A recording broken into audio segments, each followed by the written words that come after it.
حضرت محترم، قرآن مجید فرقان حمید کی جو آیہ کریمہ تلاوت کی ہے، رب تعالیٰ نے اس میں ارشاد فرمایا لقد رضی اللہ عن المؤمنین، ضرور تحقیق اللہ راضی ہو گیا ان مومنین پر، ان مسلمانوں پر، اذ یبایعونک تحت الشجرہ، جنہوں نے درخت کے نیچے بیعت کی۔ اللہ تعالیٰ نے مصطفیٰ کریم صلی اللہ علیہ وسلم اور صحابہ کرام کو اپنے راضی ہونے کا سرٹیفکیٹ عطا کیا۔ کب کیا؟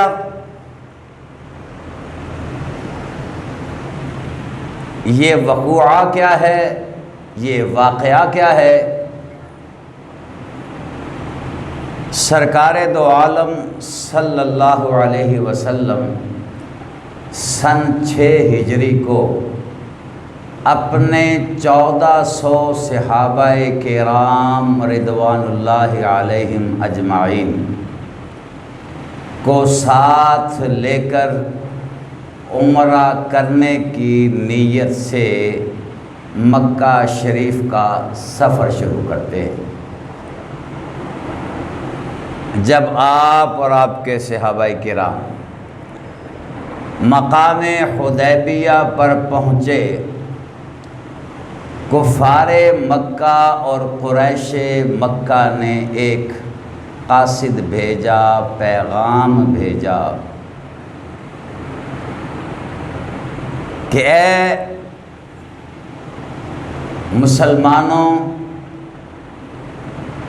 ہم تمہیں مکہ میں داخلے کی اجازت نہیں دیتے، آپ مکہ پاک میں داخل نہیں ہو سکتے۔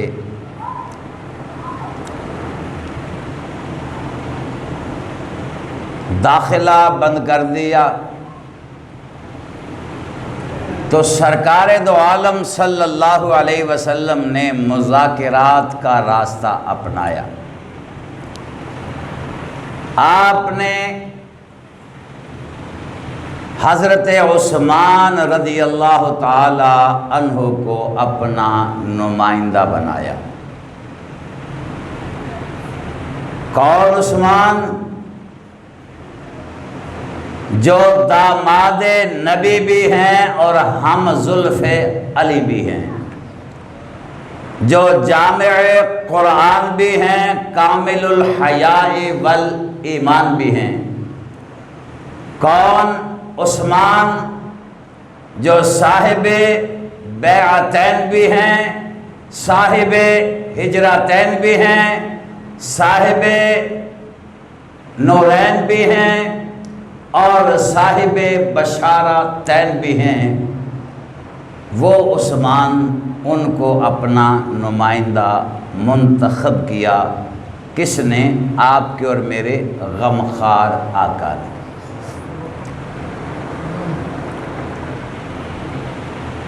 اب انتخاب تو ہم بھی کرتے ہیں، ہم بھی اپنا نمائندہ چنتے ہیں، ہم بھی اپنا نمائندہ علاقے کا بنا کر بھیجتے ہیں۔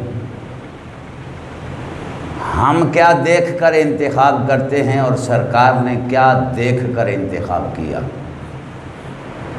اور ظاہر ہے ہمارا انتخاب غلط ہو سکتا ہے، مصطفیٰ کریم کا انتخاب غلط ہو سکتا نہیں۔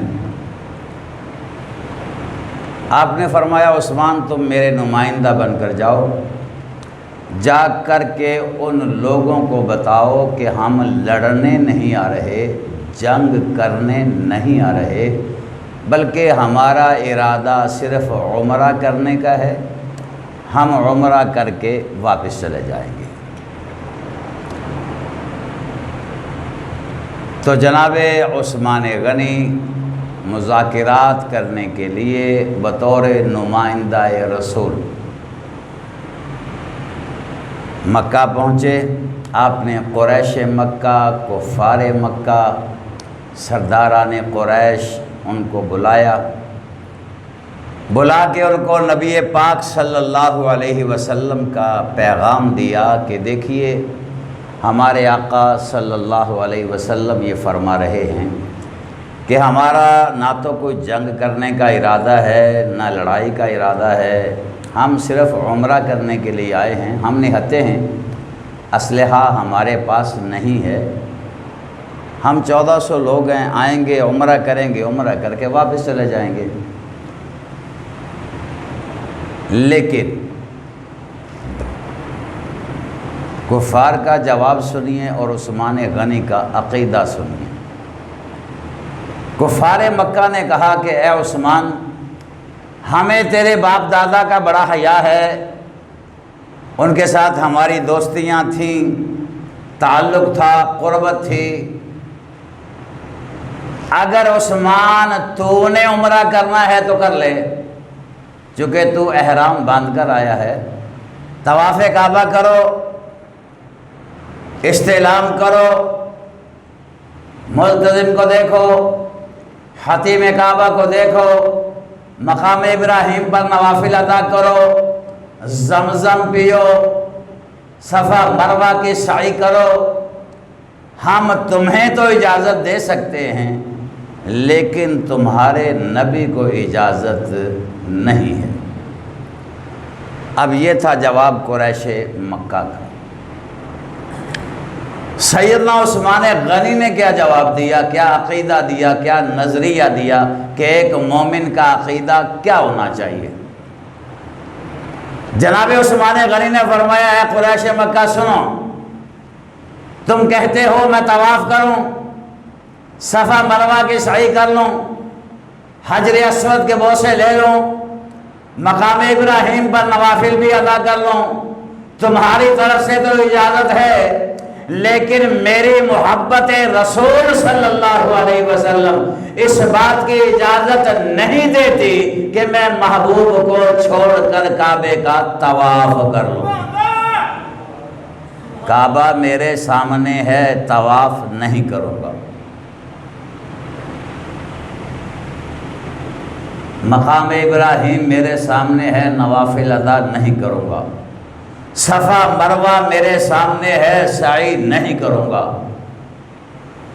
اور جس محبوب نے کعبے کا مقام سمجھایا میں ان کے بغیر طواف کعبہ کر لوں، جس محبوب نے حجر اسود کا مرتبہ بتایا اس محبوب کے بغیر استعلام کر لوں، جس محبوب نے مقام ابراہیم کا مقام بتایا وہاں پر میں نوافل ادا کر لوں، اس محبوب کو چھوڑ کر صفا مروہ کی سعی کر لوں، یہ نہیں ہو سکتا، محبوب ساتھ ہوں گے تو کروں گا ورنہ نہیں کروں گا۔ تو جواب دیا عثمان غنی نے کہ بے حب مصطفیٰ تو عبادت حرام ہے، بے حب مصطفیٰ تو عبادت سارے اپنا عقیدہ بیان کرو، بے حب مصطفیٰ تو عبادت بے حب مصطفیٰ تو عبادت حرام ہے،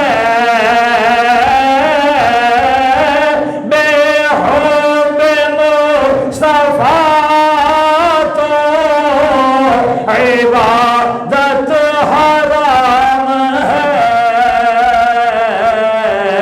زاہد تیری نماز کو میرا سلام ہے، زاہد تیری نماز کو میرا مل کے زاہد تیری نماز کو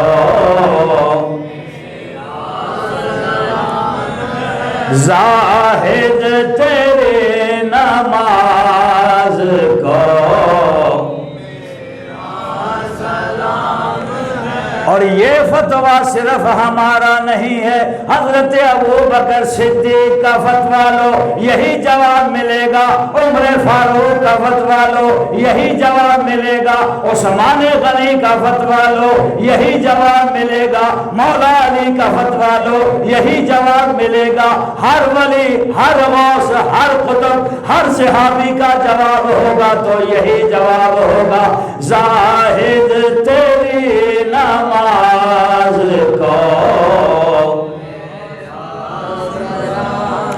زاہد تیری نماز کو